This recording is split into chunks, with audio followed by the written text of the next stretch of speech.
गूंगी बहू अंधी सास। एक परिवार में 5 लोग थे। ओम प्रकाश, उनकी पत्नी सुमित्रा, बहू भावना, बेटा राहुल और एक थी उनकी बेटी प्रियंका। वैसे तो ओम प्रकाश और सुमित्रा के घर में सब कुछ ठीक ठाक था, लेकिन सुमित्रा की एक आदत थी। घर में कुछ भी गलत या सही हो तो वो किसी से कुछ नहीं कहती। और भावना स्वभाव की इतनी सीधी सादी थी कि अगर कोई उसके साथ गलत भी करता तो भी वो उसे कुछ नहीं कह पाती। इसी के चलते प्रियंका और राहुल घर में मनमानी चलाते रहते, क्योंकि घर को संभालने वाली औरतें इस तरह से रहती थी जैसे वो गूंगी और अंधी हो। माँ, मैं अपनी सहेलियों के साथ पिकनिक पर जा रही हूँ। ठीक है बेटा, चली जाओ। और मुझे आने में रात हो जाएगी, देर से ही आऊंगी मैं।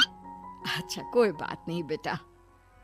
अरे भावना, तुमको एक बार में समझ में नहीं आता क्या? नाश्ते में फिर से पराठे बना के रख दिए। कितनी बार तुमसे कहा है कि मेरे लिए ढंग का नाश्ता बनाया करो। ठीक है जी, आगे से ध्यान रखूंगी। अरे ये बहू से किस तरह से बात कर रहे हो तुम राहुल? अरे तो और क्या करूं पापा, इसको कही बात एक बार में समझ में ही नहीं आती। सुमित्रा, तुम अपने बेटे को समझाती क्यों नहीं? बहू से बात करने का ये क्या तरीका है? अरे जिसकी जैसी मर्जी आए करो, मुझे क्या। भावना बेटा, तुम भी तो कभी कुछ कहा करो। इस तरह क्यों सबकी बातें सुनती रहती हो? कोई बात नहीं पापा जी, सब ठीक है। रात को काफी देर तक प्रियंका घर नहीं आती और जब वापस लौट कर आती है तो एक लड़की के साथ बाइक पर बैठकर। सुमित्रा और भावना दोनों ही प्रियंका को लड़की के साथ देख लेते हैं। आज तो जोर से डांट पड़ने वाली है, लेकिन मैं डर क्यों रही हूँ? माँ तो सब कुछ देखकर भी अंधी बनी रहती है। और रही बात भाभी की, वो किसी को कुछ नहीं बताने वाली। कहने को भगवान ने आवाज दी है, लेकिन गूंगी है गूंगी। अरे प्रियंका बेटा, इतनी रात को कॉलेज से लौट कर आ रही हो? कहाँ गई थी तुम? पापा, वो सहेली के घर पर थी, पढ़ाई करने के लिए रुक गई थी। अच्छा, ठीक है, जाओ अपने कमरे में जाओ और सो जाओ। सुमित्रा ने अपनी बेटी को एक लड़की के साथ इतनी रात को आते देखकर भी उससे कुछ नहीं कहा और भावना ने भी इस बारे में किसी से कोई बात नहीं की। कुछ दिनों के बाद मामा जी का फोन आया था। उन्होंने प्रियंका के लिए कोई रिश्ता ढूंढा है। लड़के वाले उसे देखने आ रहे हैं। अरे मुझे नहीं करनी शादी वादी, किसी लड़की को बुलाने की कोई जरूरत नहीं है। ये तुम क्या कर रही हो प्रियंका बेटा? तुम्हारी शादी की उम्र हो चली है और तुम्हारे मामा जी ने बहुत अच्छा रिश्ता बताया है। पापा, अब जिद क्यों कर रहे हैं? और आप क्यों मेरी मर्जी के खिलाफ शादी कराना चाहते हैं? अरे माँ, इसको समझाइए ना। आपकी बेटी, आप तो बस चुपचाप सब कुछ होते हुए भी देखती रहती हैं। अरे तो क्या कहूँ, और मेरे कहने से क्या हो जाएगा? वैसे भी गलत क्या हो रहा है, सब कुछ सही तो है। भावना बहू, देखो तो प्रियंका हमारी बात नहीं समझेगी, लेकिन वो तुम्हारी हम उम्र है। क्या पता तुम्हारे कहने से उसे कुछ समझ में आ जाए। नहीं पापा जी, मेरे कहने से कुछ नहीं होगा। मैं प्रियंका को कैसे समझा सकती हूँ? वो ननद है मेरी, कहीं मेरी किसी बात का बुरा मान गई तो? सुमित्रा और भावना में से कोई भी प्रियंका को कुछ नहीं समझाता। इस बात से राहुल और ओम प्रकाश जी दोनों ही परेशान हो जाते हैं। और फिर जब लड़का प्रियंका को देखने के लिए आता है, मुझे आपकी बेटी बहुत पसंद है, मैं उसके साथ शादी करने के लिए तैयार हूँ। देखो, मुझे तुमसे शादी नहीं करनी, और ये बात जितनी जल्दी समझ में आ जाए अच्छा रहेगा। अरे तो फिर आप लोगों ने मुझे यहाँ बुलाया ही क्यों? माफ कर दो बेटा, वो हमारी बेटी जरा गुस्से में है, हम उसे समझाने की कोशिश करते हैं। हाँ, देखिए आप नाराज मत होइए, वो तो उसने बस ऐसे ही कह दिया होगा। अरे कोई ऐसे ही कुछ कहता है क्या? और ये आपकी पत्नी और माँ, ये दोनों इस तरह चुपचाप क्यों बैठे हैं, जैसे इस घर के मेंबर ही ना हो? आपके घर में सब कुछ ठीक तो है ना?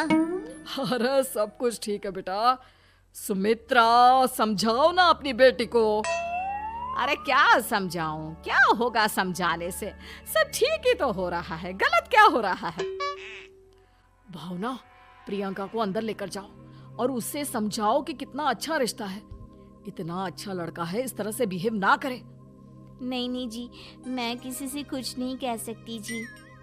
अरे अजीब परिवार है, मुझे तो यहाँ से निकलना पड़ेगा। इस तरह से तो आपकी बेटी की शादी किसी से नहीं हो सकती। जिसके घर की औरतें गूंगी और अंधी बनकर बैठ जाए, उस घर का कुछ नहीं हो सकता। ओम प्रकाश और राहुल सुमित्रा और भावना की हरकतों की वजह से बहुत परेशान हो जाते हैं। एक दिन वो दोनों आपस में बात करते हैं। पापा, समझ में नहीं आता कि भावना और माँ को कैसे समझाया जाए। सही कहते हो बेटा, तुम और मैं काम के सिलसिले में सारा दिन घर के बाहर रहते हैं और घर की दोनों औरतें जिन्हें सारा घर संभालना चाहिए गूंगी और अंधी बनकर बैठी हैं। पापा आप ही बताइए इसका क्या उपाय है। मेरी तो कुछ समझ में नहीं आता बेटा, लेकिन हमें कुछ तो करना पड़ेगा क्योंकि इन सब की वजह से प्रियंका बहुत ज्यादा बिगड़ती जा रही है। तुमने देखा उसने किस तरह से बिहेव किया था। अरे लेकिन पापा हम करेंगे क्या? हमें एक नाटक करना होगा। कुछ दिनों के लिए हम भी गूंगे और बहरे बन जाते हैं, उसके बाद इन दोनों औरतों को अकल आएगी। हाँ पापा, शायद आपकी बात ठीक है। हम दोनों हर बार बात को संभाल लेते हैं और इसी वजह से माँ और भावना कुछ भी करने की कोशिश ही नहीं करते। और फिर अगले दिन, भावना नाश्ते में क्या बनाया है? जी पराठे बनाए हैं। मेरे लिए पोहा बना दो। अच्छा जी ठीक है, अभी बना देती हूँ जी। बहू, नाश्ते में क्या बनाया है? पापा जी पराठे हैं और पोहे बन रहे हैं। अरे बहू, मुझे तो उपमा खाने का मन था, मेरे लिए उपमा बना दो। ठीक है पापा जी, अभी बना देती हूँ। भाभी जल्दी से जरा मेरा कॉलेज के टिफिन तो पैक कर देना। और सुनो, मुझे ना भिंडी की सब्जी खाने का मन है। सुमित्रा चुपचाप बैठी बैठी सब कुछ देख रही थी।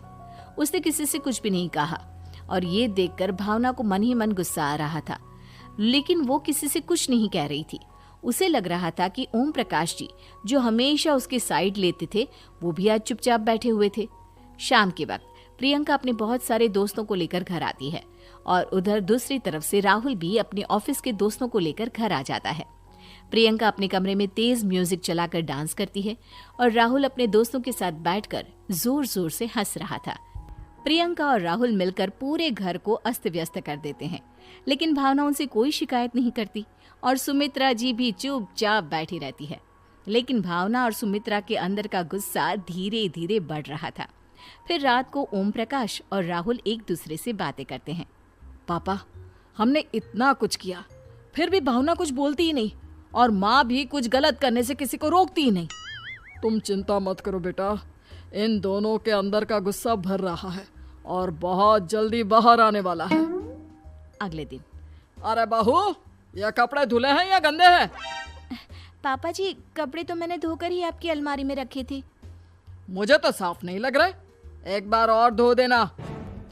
प्रियंका, मैं सोच रहा था कि तुम्हें उस लड़के से शादी नहीं करनी है ना, मत करो।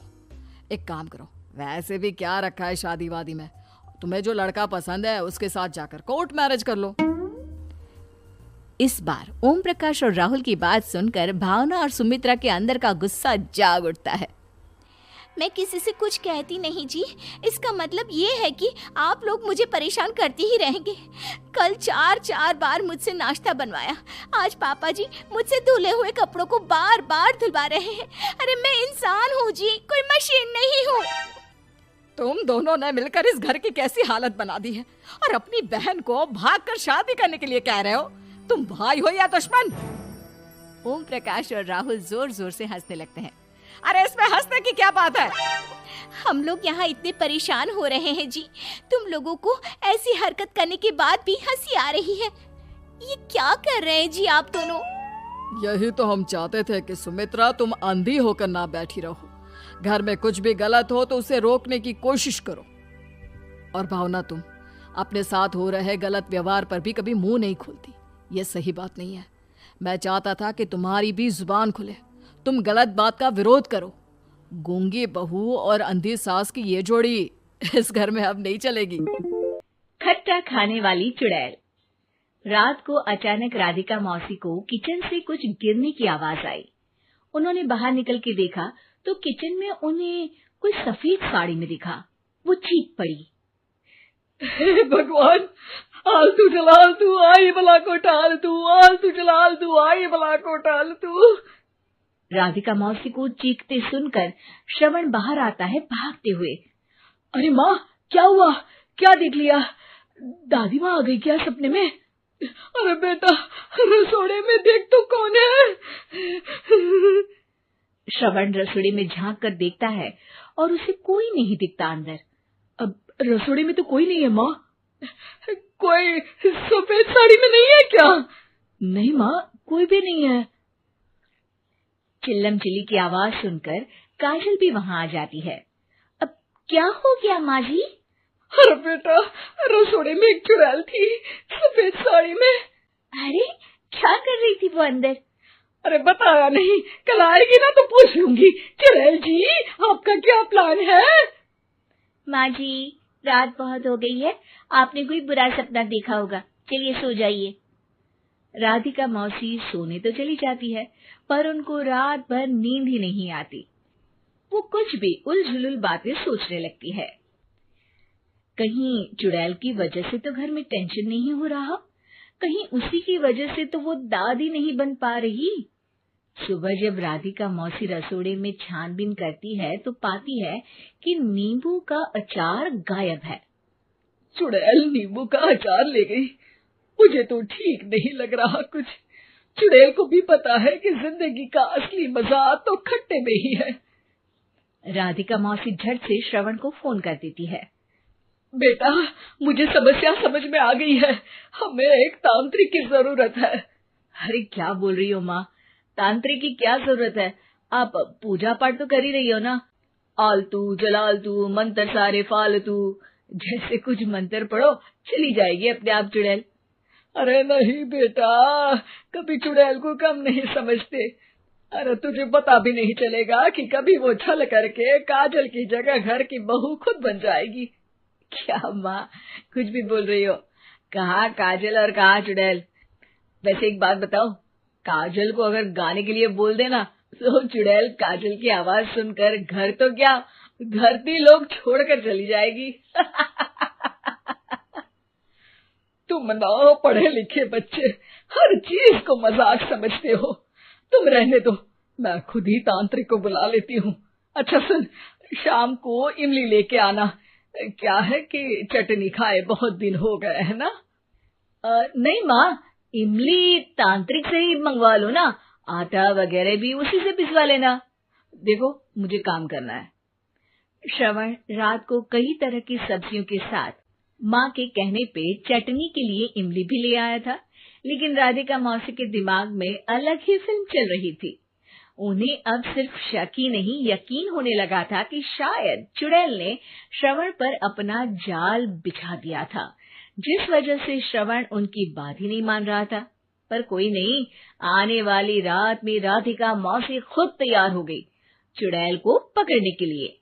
रुद्राक्ष की माला, तुलसी का पत्ता, हनुमान चालीसा सब हाथ के पास ही था, बस चुड़ैल का इंतजार था। और जैसा राधिका मौसी ने सोचा था वैसा ही हुआ। वो चुड़ैल उस रात भी आई, पर वो राधिका मौसी से तेज निकली और राधिका मौसी के उससे पकड़ने के पहले ही वो भाग खड़ी हुई। जरूर बहू पे साया है उस चुड़ैल का, तभी तो श्रवण के कमरे में गई है। और अगली सुबह राधिका मौसी पिछली रात हुए हमले में किन चीजों का नुकसान हुआ उसका हिसाब लगा रही थी। उनके खेमे से एक आम के अचार की शीशी भी गायब हो चुकी थी, और वो इमली भी जो कल श्रवण लेकर आया था। राधिका मौसी इस बारे में सोच ही रही थी कि श्रवण जल्दी से रसोड़े में आकर दवाइयों की पोटली ढूंढने लगता है। अरे बेटा, क्या हो गया? अब माँ, वो काजल की तबीयत खराब है, बहुत घबराहट हो रही है उसे। हे भगवान, मैंने पहले ही कहा था कि तांत्रिक को बुला लेते हैं, पर नहीं, अब देखो उस चुड़ैल ने काजल को अपने वश में करना शुरू भी कर दिया है। हालांकि श्रवण भूतों में विश्वास नहीं करता था, पर अब वो भी डर जाता है और राजी हो जाता है एक तांत्रिक को बुलाने के लिए। कुछ ही घंटों में तांत्रिक आ जाते हैं और राधिका मौसी तांत्रिक जी को सब बता देती है। घोर संकट, घनघोर संकट, चुड़ैल को मारू जोर चाकट, ओम भट स्वाहा खटखा के आहा। अरे ये क्या मंत्र है? मेरे खुद के ओरिजिनल मंत्र है, कल रात को ही लिखे हैं, अच्छे लगे तो दाद चाहूंगा। एक और मंत्र सुनो, अर्ज किया है, आब्राकडाब्रा, दिल्ली, बम्बई, आगरा, चंदा मामा सोरले, सुरन मामू जारा। ये मंत्र है? अरे कोई 40 वालीसा पढ़ो ना। वक्त कम है, 40 नहीं पड़ेंगे, 20-25 में काम चलाना पड़ेगा। अलक निरंजन जाके लंदन, मुफ्त का मंजान घिस मेरे नंदन। अरे जल्दी करो तांत्रिक जी, जल्दी करो। तांत्रिक अपने उल झलूल मंत्र पढ़ने लगता है। श्रवण को तांत्रिक पे शक होता है। वो अपने एक डॉक्टर दोस्त को कॉल कर देता है ताकि कोई अनहोनी हो तो इमरजेंसी में चीजें मैनेज हो जाए। तांत्रिक धुनी रमाता है, जिसकी वजह से कमरे में काफी धुआं हो जाता है और जिसकी वजह से बहू की घबराहट बढ़ जाती है। अब भागेगी चुड़ैल। हाँ। बहू खांसते हुए धुएं से बचने के लिए बाहर चली जाती है। अरे भाग रही है, भाग रही है। पीछे पीछे श्रवण भी जाता है। बहू एक सोफे पर बैठ जाती है। तभी डॉक्टर दोस्त आ जाते हैं और श्रवण को पानी लाने के लिए कहते हैं। थोड़े चेकअप के बाद डॉक्टर कहते हैं, मेरे हिसाब से जाप का काम पूरा हो गया है। क्या मतलब? अरे कुछ भी नहीं माँ, कोई चुड़ैल नहीं है, खुशखबरी है, अब दादी बनने वाली है। मगर वो सब अचार के डब्बे। श्रवण दोनों अचार के डब्बे अपनी माँ को दिखाता है, जो कि उनके बिस्तर के नीचे छुपे हुए थे। आपने सही बोला था माँ, वो चुड़ैल काजल ही थी जो खट्टा खा रही थी। हमें कल ही पता चला, पर हमने आपको ये तांत्रिक वाला काम करने दिया ताकि आपको भरोसा हो जाए कि भूत वगैरह कुछ होता ही नहीं। अच्छा, ये तो बड़ी खुशी की बात है, पर बेटा मुझे एक झाड़ू तो ला दे। क्यों माँ? ये तांत्रिक का भूत उतारती हूँ मैं। अब तांत्रिक राधा मौसी के डर से घर से भाग निकलता है और राधा मौसी उसके पीछे भागती है। अरे संकट ये घनघोर है, तांत्रिक मुआ चोर है।